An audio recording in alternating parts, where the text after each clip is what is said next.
Hello दोस्त, कैसे हैं आप सब। आशा करूंगा कि आप सब बहुत अच्छे होंगे। आज हमारी हिस्ट्री की पहली क्लास है जिसमें हम पढ़ने वाले हैं बेसिक ऑफ हिस्ट्री। हिस्ट्री के बारे में बेसिक चीज़ें जानेंगे, ठीक है। देखो, अगर तुमको स्ट्रेटेजी वीडियो देखनी है इसकी तो वो 2-3 मिनट की मैंने डाल दी, तो वो जाके देख लेना। बस इस वीडियो में इतना बोलूँगा कि अगर तुम इन 50 से 60 क्लासेस को कर लेते हो तो दोबारा तुम्हें हिस्ट्री पढ़ने की और लिखने की ज़रूरत नहीं पड़ेगी, क्योंकि मैं पढ़ा दूंगा, साथ में आपको फ्री हैंड रिटन नोट भी दे दूंगा, ठीक है। तो चलो स्टार्ट करते हैं हिस्ट्री को। जैसा आप जानते हैं, हिस्ट्री जिसे इतिहास कहते हैं, इसको आप देख सकते हो इधर के।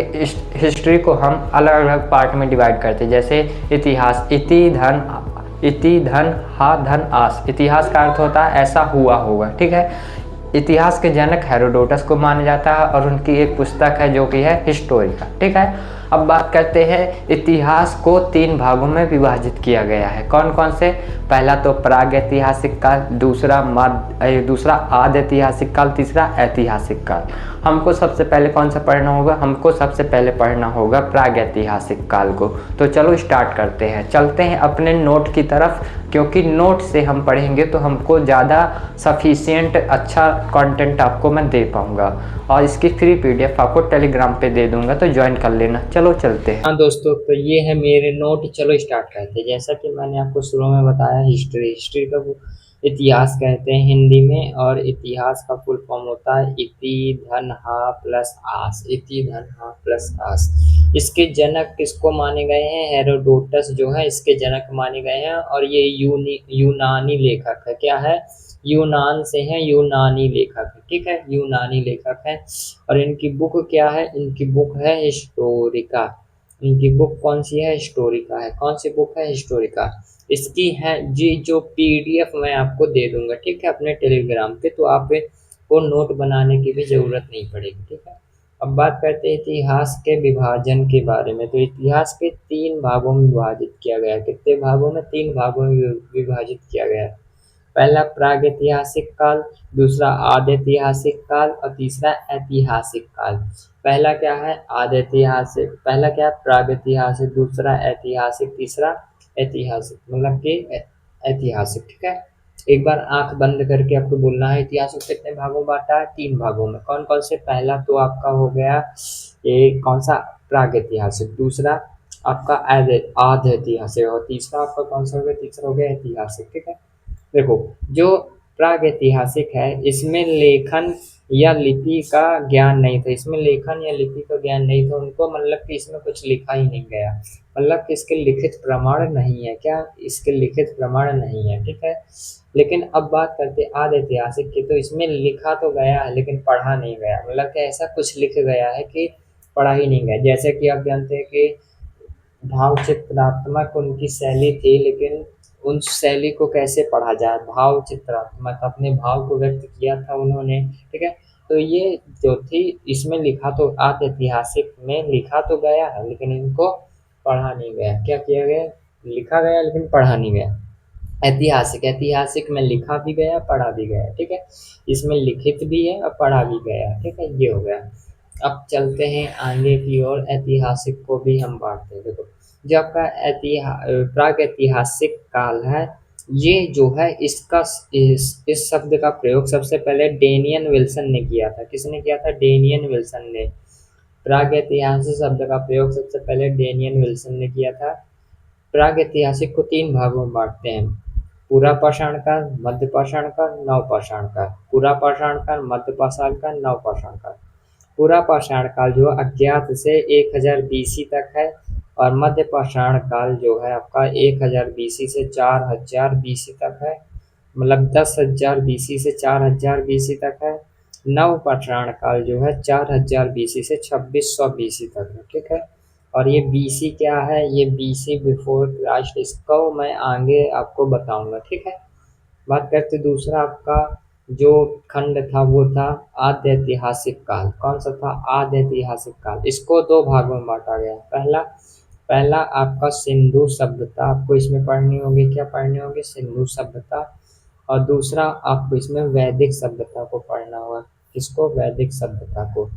किसको पढ़ना? पहले सिंधु सभ्यता जो आपको 2500 से 1750 तक है, बीसी तक है, और वैदिक सभ्यता वैदिक सभ्यता में भी आपको दो चीजें पढ़नी होगी। वैदिक सभ्यता में एक आपको ऋग्वैदिक काल पढ़ना होगा, दूसरा उत्तर वैदिक काल। पहला आपको कौन सा, ऋग्वैदिक काल जो 1500 से 1000 बीसी तक है, दूसरा उत्तर वैदिक काल जो कि 1000 बीसी से 600 बीसी तक। ठीक है, अब बात करते हैं आगे की। ठीक है, बात करते हैं आगे की। तो ये हो गया।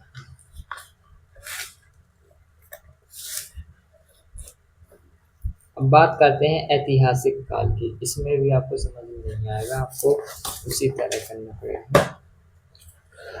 आई होप आपको दिख रहा होगा, नहीं दिख रहा तो इसको इस तरह करना पड़ेगा। कॉपी भी रखने में मेरे को थोड़ा वो होगी ना दिक्कत। हाँ देखो इस तरह से, ये ठीक है।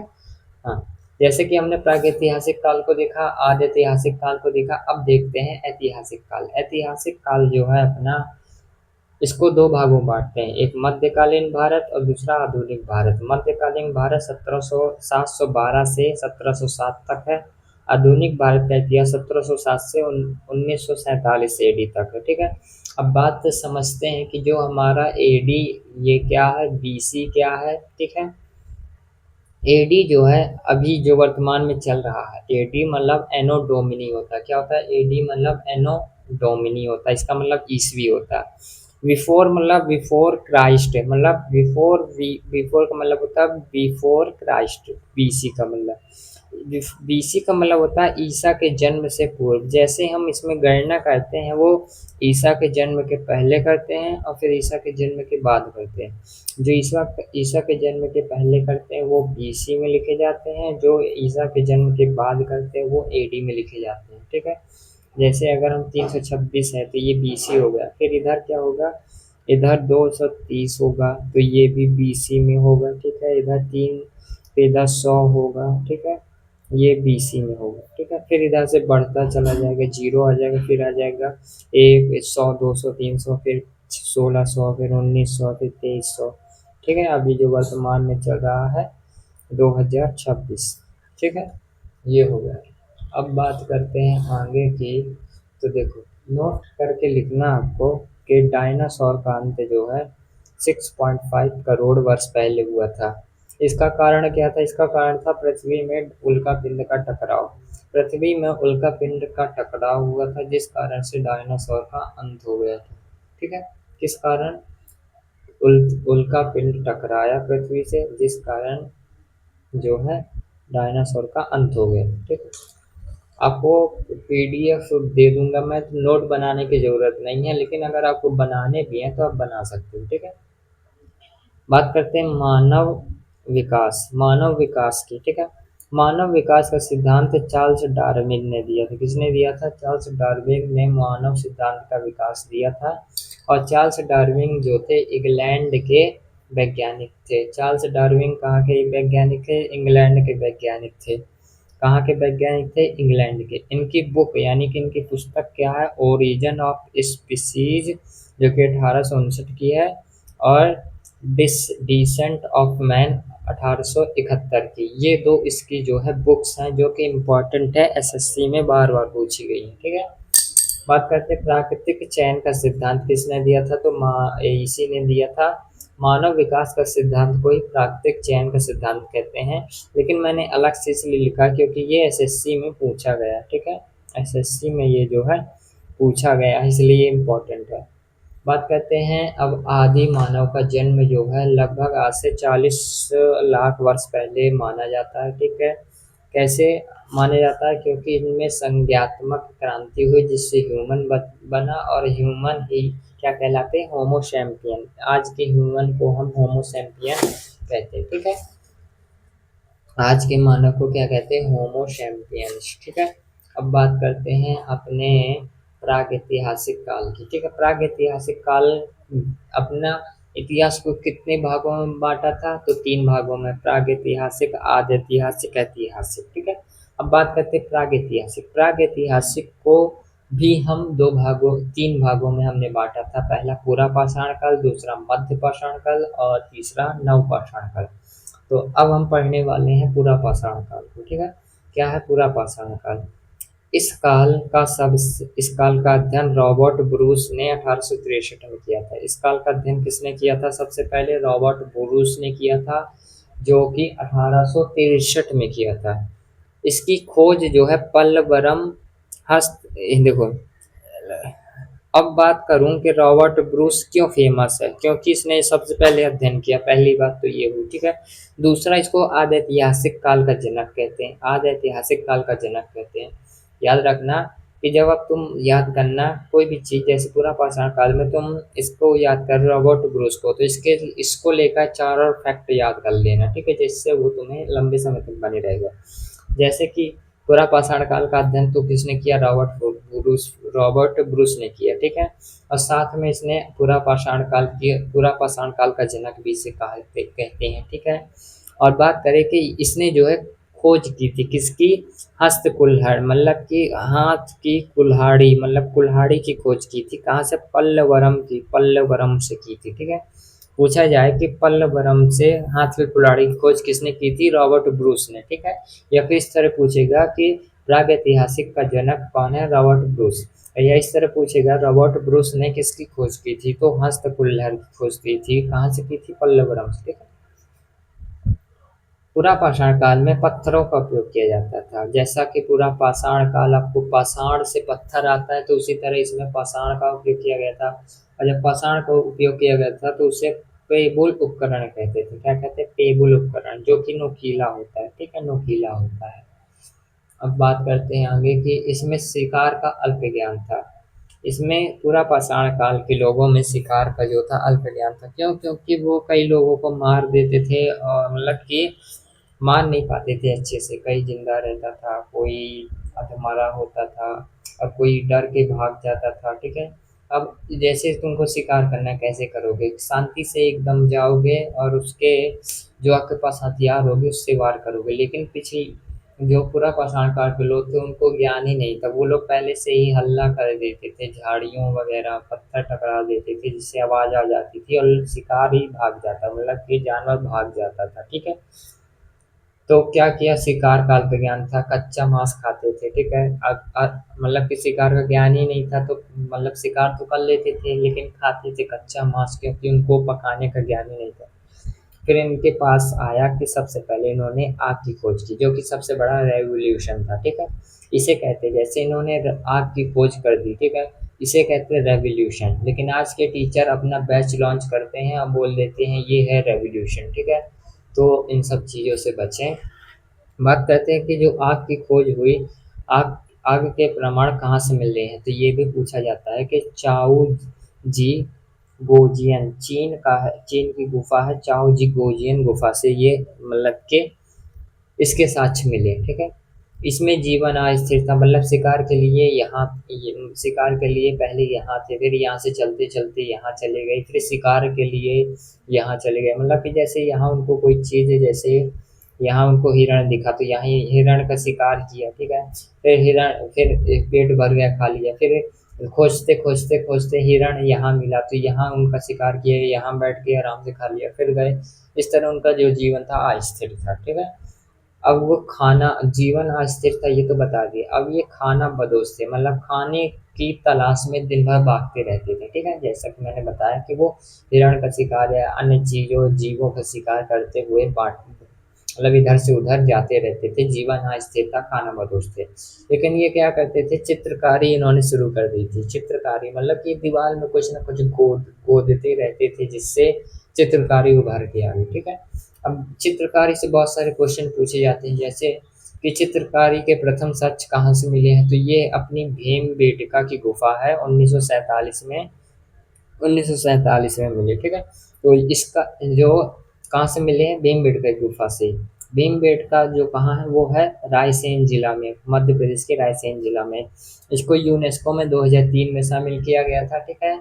और जो भीमबेटका की गुफा जो इस मतलब की चित्रकारी यहाँ की खोजी थी, वो किसने खोजी थी? बी डी वाडा वाड वाकडर वाड मतलब क्या लिखा है? वाडकर ने, वी डी वाकडर ने, ठीक है। पढ़ लेना अच्छे से। शैल चित्रकारी इसे कहते हैं। इसमें जो है लाल कलर और हरे कलर का उपयोग किया गया था। किसका? लाल कलर और हरे हरे कलर का उपयोग किया गया था।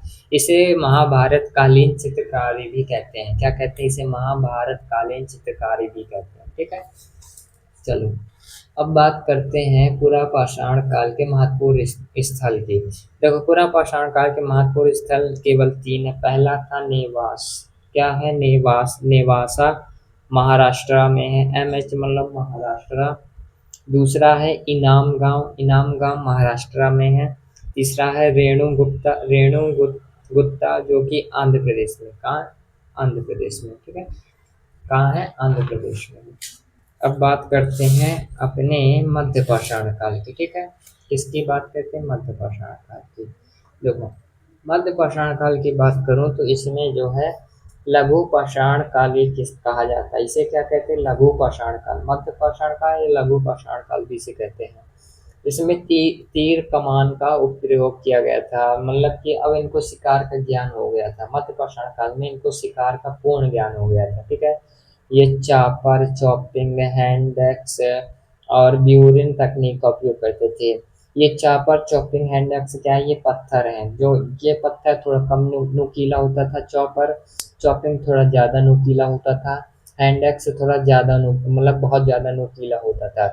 मतलब जितना ज़्यादा पत्थर नुकीला होगा उतना ज़्यादा वो शिकार कर सकते हैं आसानी से। ठीक है, ये आपको भी समझे मतलब क्या भी समझ सकते हैं कि जैसे हम बड़ा पत्थर ऐसे मार दे तो इंसान मतलब कि जानवर नहीं मरेगा, लेकिन अगर हम कोई नुकीला पत्थर जैसे तीर कमान अगर मार दे तो तुरंत मर जाता है वहीं। ठीक है, तो ये होता है। अब यहाँ जो है शव दफनाने की प्रथा शुरू की गई।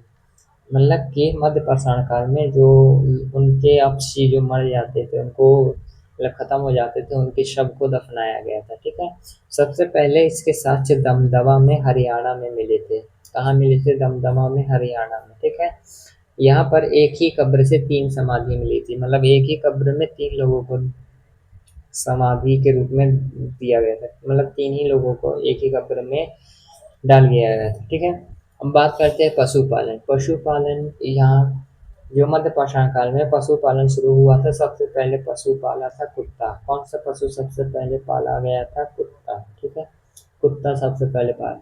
साक्ष्य कहाँ से मिले? आदमगढ़ से, मध्य प्रदेश से। ठीक है, पालतू पशु कौन था? पालतू पशु जो था मतलब कि पालतू पशु के साक्ष्य बाजौरा से मिले हैं। राजस्थान से पहला कौन था? कुत्ता को पाला गया था पहले। कौन सा पशु सबसे पहले पाला गया था? कुत्ता। बर्तन बनाना सीखा सबसे पहले। अब इन्होंने जो है बर्तन बनाना सीख लिया था। अब इन्होंने जैसे उनको आग का ज्ञान हो गया था, शिकार का ज्ञान हो गया था, पशुपालन का ज्ञान हो गया था, तो इन्होंने बर्तन बनाना भी सीख लिया था।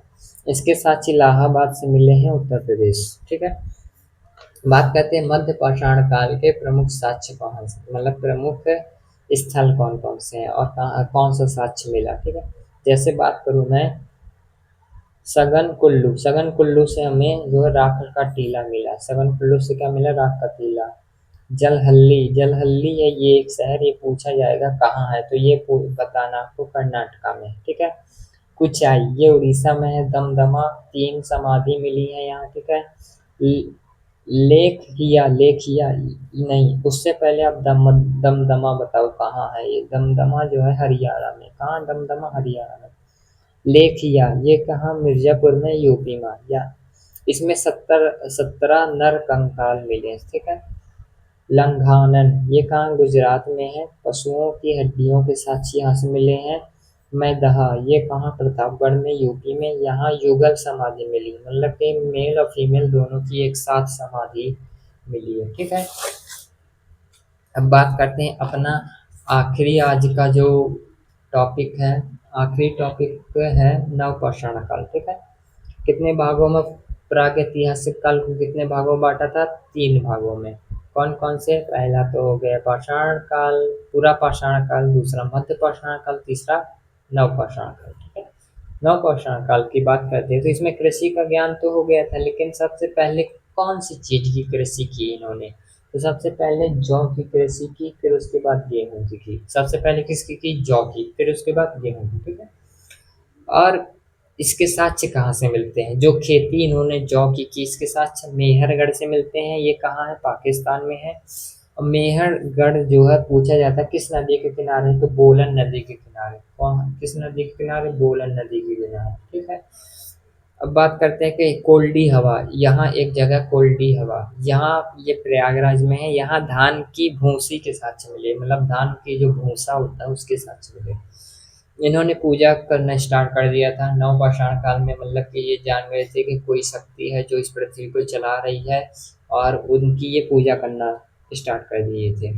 पहिए का इन्होंने आविष्कार किया था, सबसे पहले पहिए का आविष्कार किया था। ये एक रेवोल्यूशन है, इसे भी हम एक रेवोल्यूशन के तौर पे देख सकते हैं, ठीक है, क्योंकि उन्होंने पहिए का आविष्कार कर दिया था, ठीक है। अब बात करते हैं इस काल में छोटे पत्थर जिन्हें माइक्रोलिथ कहते हैं सबसे ज़्यादा प्रयोग में किए गए, ठीक है। इस काल में छोटे पत्थर, देखो जो छोटी चीज होती है उसे क्या कहते हैं? माइक्रो। और लिथिक, लिथिक लिथिक को क्या कहते हैं? पत्थर। लिथ, लिथ यानी पत्थर होता है, माइक्रो यानी छोटा। तो छोटे पत्थरों का इसमें सबसे ज्यादा प्रयोग किया गया था। शिल्प का प्रयोग किया गया था, सबको जलाया जाने लगा, मतलब कि देखो आग तो पूरा पाषाण काल में हुई, लेकिन शव को दफनाया गया मध्य पाषाण काल में, लेकिन जलाया कब गया? नव पाषाण काल में सबको जलाया गया था, ठीक है। बात करते हैं इसके प्रमुख स्थल की। तो इस देखो जब जैसा कि मैंने बताया कि पूरा पाषाण काल में स्थायी खेती, मतलब कि खेती करना इन्होंने शुरू कर दिया था, ठीक है। और जब खेती करना मतलब स्टार्ट कर दिया, तो खेती के लिए, खेती की देखभाल के लिए इन्हें एक ही जगह रुकना पड़ता था, जिस कारण से इन्होंने स्थायी आवास शुरू कर दिया, मतलब कि वो एक ही जगह रुकने लगे, ठीक है। अब बात करते हैं पिकलीहल, हल्लूर, ये कर्नाटका में है, नवपाषाण काल की प्रमुख साइट है, ठीक है।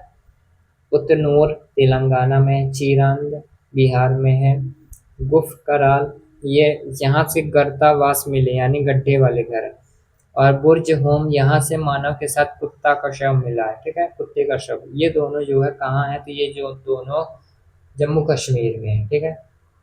दाओ जली, ये असम का है, यहाँ जेडाइट पत्थर मिला, मतलब कि एक अलग प्रकार का पत्थर है जिसे जेडाइट, जेडाइट पत्थर कहते हैं, ठीक है। हथनौरा, ये मध्य प्रदेश का है, मध्य प्रदेश में है। मानव खोपड़ी यहाँ से मिली, मानव खोपड़ी कहाँ से मिली? हथनौरा से, हथनौरा से, ठीक है। अब आखिरी है अपना ताम्र पाषाण काल, ठीक है। ताम्र पाषाण काल, इसमें तांबे की खोज की गई थी, नाम से ही पता चल रहा है, ठीक है। मानव द्वारा खोजी गई पहली धातु थी, तांबे की खोज जो थी मानव द्वारा खोजी गई पहली धातु थी, ठीक है। सबसे पहले जो है भारत में, मतलब कि सबसे पहले तांबा आया, ठीक है, पहली धातु तांबा थी। फिर कांसा आया, कांसा कैसी धातु है? तो एक मिश्र धातु है, ठीक है। फिर लोहा आया। बात करते लोहा के साक्ष्य कहाँ से मिलते हैं? तो अंतरजीव खेरा से, अंतरजी खेरा से, एटा यूपी से, यहाँ से हमें क्या मिलते हैं कि ये लोहे के साक्ष्य मिलते हैं, ठीक है। और जब ये सब चीजें हो गई थी तो यहीं पर औद्योगिकरण शुरू हुआ, ठीक है, औद्योगिकरण शुरू हो गया था यहीं पे, ठीक है। तो आज की क्लास यहीं तक रखते हैं, मिलते हैं नेक्स्ट वीडियो में। आशा करूंगा कि आपको अच्छा कंटेंट मिला होगा और आपको पसंद आया होगा। पीडीएफ आपको 1 घंटे में आपको हमारे टेलीग्राम चैनल पे मिल जाएगी, चैनल को सब्सक्राइब कर लेना। ऐसे ही वीडियो के लिए मात्र आपको जो है हम 60 क्लास में पूरी हिस्ट्री आपको कंप्लीट करा देंगे, ठीक है, हिस्ट्री कंप्लीट करा देंगे। फिर आप चाहे ऑल एग्जाम के लिए, आप चाहे जौन सा भी एग्जाम दे, चाहे जिस भी प्रकार का एग्जाम दे, मतलब कि वनडे अगर कोई एग्जाम देते तो आप इन 60 क्लासेस को कर लेना। इसके बाद हिस्ट्री ना तो पढ़ने की ज़रूरत पड़ेगी ना लिखने की ज़रूरत पड़ेगी, क्योंकि हैंड रिटन नोट में दूंगा, अब पढ़ा मैं खुद रहा हूँ, बस आपको रिवीजन मानना पड़ेगा, ठीक है, मल्टीपल टाइम, तो वो आप कर लेंगे। मैं आपसे ऐसी आशा करता हूँ, ठीक है। मिलते हैं नेक्स्ट वीडियो में, चैनल को सब्सक्राइब जरूर कर लेना।